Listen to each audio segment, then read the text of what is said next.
भोपाल में पिछले 30 साल में 3000 हिंदुओं ने पलायन किया है। 30 साल में 3000 हिंदू का मतलब यह हुआ हर साल लगभग 100 हिंदू परिवारों ने पलायन किया। इसका मतलब हर हफ्ते लगभग 2 हिंदू परिवारों ने पलायन किया।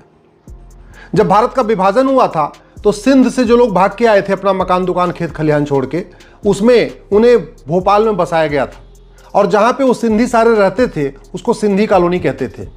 उस सिंधी कॉलोनी से दोबारा सिंधी फिर पलायन कर गए। 75 वर्ष पहले सिंध से पलायन करके भोपाल आए और अब भोपाल से पलायन करके, पुराने वाले भोपाल से पलायन करके, सिंधी कॉलोनी से पलायन करके नए स्थान पे चले गए। और ये पलायन केवल भोपाल में नहीं हो रहा है, ये पलायन उत्तर प्रदेश में भी हो रहा है, बिहार में भी हो रहा है, बंगाल का तो कुछ कहना ही नहीं है, केरल का तो कुछ कहना ही नहीं है, झारखंड के बारे में कुछ कहना ही नहीं है, उड़ीसा में भी हो रहा है। ऐसा कौन सा जिला है जहां पे ये बहुत तेजी के साथ डेमोग्राफी नहीं बदल रही है? मैं पिछली कई बार कह चुका हूं, 1000 बेटियां पर डे लफ्ज़ का शिकार हो रही हैं, 10,000 हिंदुओं का प्रतिदिन धर्मांतरण हो रहा है, 6 करोड़ घुसपैठी आ चुके हैं, ड्रग्स जिहाद बहुत तेजी के साथ चल रहा है, जनसंख्या जिहाद बहुत तेजी के साथ चल रहा है।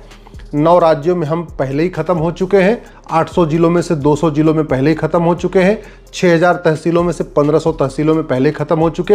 ये मैं अफगानिस्तान, पाकिस्तान, बांग्लादेश की बात नहीं कर रहा, मैं कश्मीर की बात नहीं कर रहा, मैं भारत की बात कर रहा हूँ। और ये भारत में भी भोपाल की बात कर रहा हूँ, और जहाँ भोपाल में पिछले 30 साल के अंदर 3000 परिवार पलायन कर गए।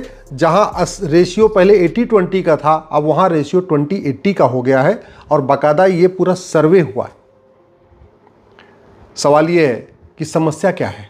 क्यों पलायन कर रहे हैं हिंदू? क्यों अफगानिस्तान में हिंदू खत्म हुए? क्यों पाकिस्तान में हिंदू खत्म हुए? क्यों बांग्लादेश में हिंदू खत्म हो रहे हैं? क्यों मेघालय में हिंदू खत्म हुए? क्यों मिजोरम में हिंदू खत्म हुए? क्यों नागालैंड में हिंदू खत्म हुए? क्यों कश्मीर में हिंदू खत्म हुए? क्यों उत्तर प्रदेश के कैराना में हिंदू खत्म हुए? इस पे न चिंतन हो रहा है, न गंभीरता के साथ विचार हो रहा है, और अभी भी केवल और केवल सतही बातें हो रही हैं।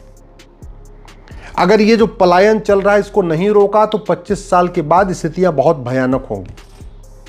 न हम भगवान श्री राम की नीति भयबिन होए न प्रीति को लागू कर पाए, न भगवान कृष्ण की नीति सठे साठ्यम समाचरित उसको लागू कर पाए। आज तक हमने हेट स्पीच डिफाइन ही नहीं किया कि हेट स्पीच होता क्या है।